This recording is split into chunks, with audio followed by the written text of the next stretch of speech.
பயணிகளின் கவனத்திற்கு உங்கள் ரயில் டிக்கெட்ல RLPUL, அதாவது ரிமோட் லொகேஷன் வெயிட்டிங் லிஸ்ட் என்று குறிப்பிடப்பட்டிருந்தால் உங்கள் வெயிட் லிஸ்டிங் டிக்கெட் உறுதி செய்யப்படுவதற்கான வாய்ப்புகள் மிக குறைவு.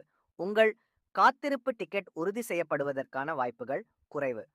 அதே நேரத்தில் உங்கள் டிக்கெட்டில் GNPUL பொது காத்திருப்பு பட்டியல் எழுதப்பட்டிருந்தால் உங்கள் டிக்கெட் உறுதிப்படுத்தப்படுவதற்கான வாய்ப்பு மிக அதிகம் என்று அர்த்தம். இதேபோல் உங்கள் டிக்கெட்டில் TQWL தட்கல் கோட்டா காத்திருப்பு பட்டியல் எழுதப்பட்டிருந்தால் உங்கள் டிக்கெட் உறுதி செய்யப்படுவதற்கான வாய்ப்புகள் மிக குறைவு. இவை தவிர ரயில் டிக்கெட்டின் சில பொதுவான குறியீடுகளின் அர்த்தம் என்னவென்று தெரிந்து கொள்ளுங்கள்.